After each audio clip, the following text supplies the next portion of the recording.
وَمَا أَرْسَلْنَاكَ إِلَّا رَحْمَةً لِلْعَالَمِينَ. Ada nggak tipikal perempuan yang kalau suami lihat punya beban yang luar biasa?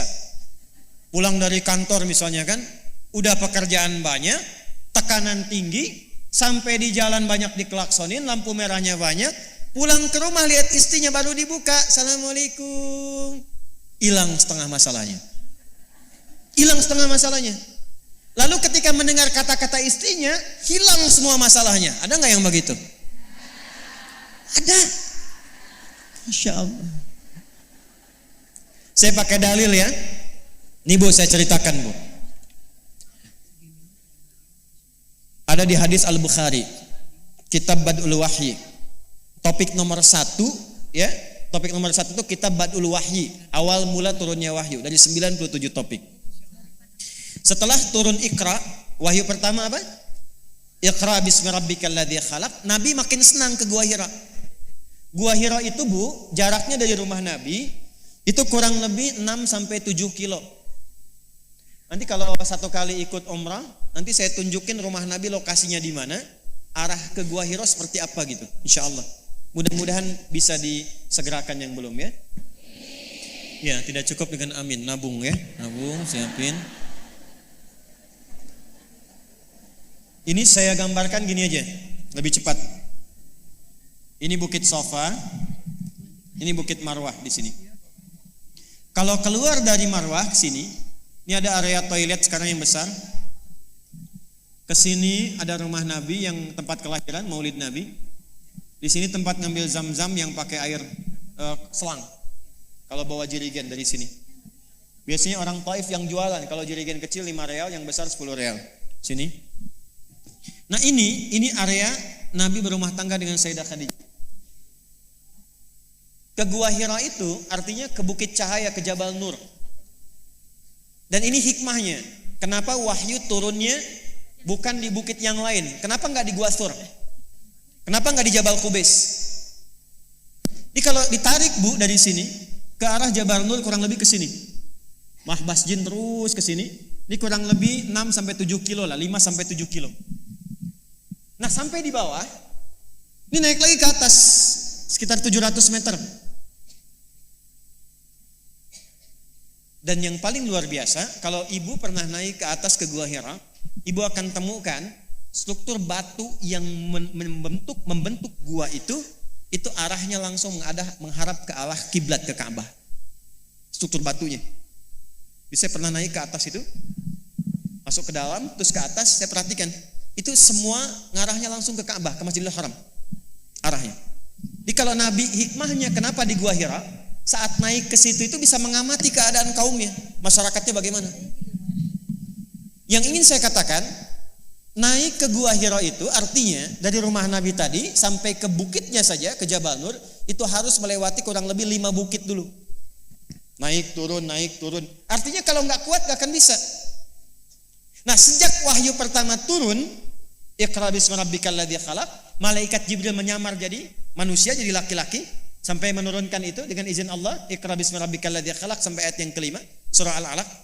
Beliau makin senang ke Gua Hira. Dan belum pernah melihat rupa malaikat Jibril pada bentuk yang sesungguhnya. Satu kali naik ke atas bukit ke Jabal Nur, sampai di Gua Hira nunggu wahyu belum turun.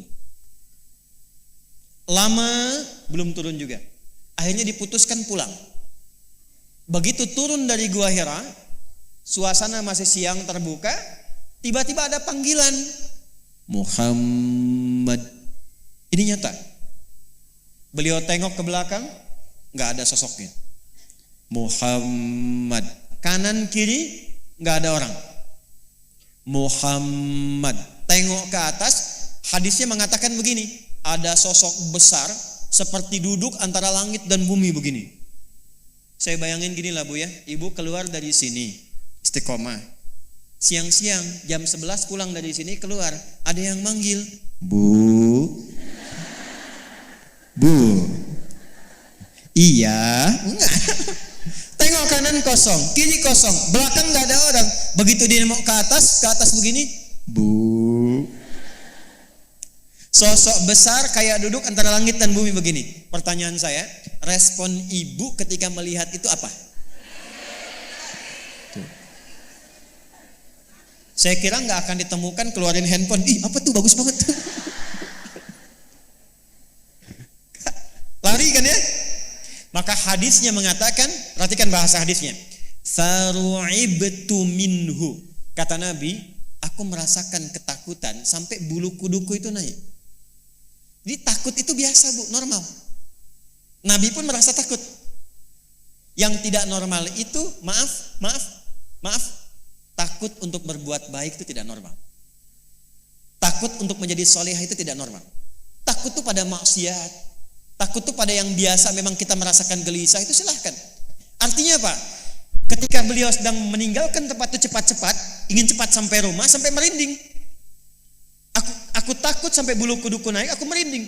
Tapi Masya Allah, di depan pintu itu begitu dibuka, terlihatlah sosok seorang istri yang menampilkan senyum terindahnya. Begitu kemudian dibuka pintunya, hilang setengah gelisahnya.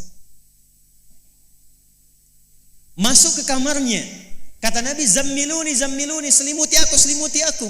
Maka diselimuti oleh istrinya, dan perhatikan kalimatnya, dibisikkan di telinganya.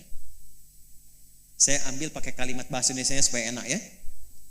Suamiku sayang.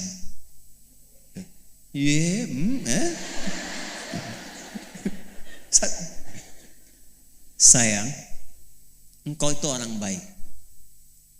Engkau tidak pernah menyakiti orang lain. Engkau tidak pernah memutus silaturahim. Engkau selalu berbuat kebaikan pada orang lain. Tidak ada yang memusuhimu. Yakinkan pada dirimu, aku akan selalu bersamamu dalam suka dan duka. Bukan itu yang dicatatnya.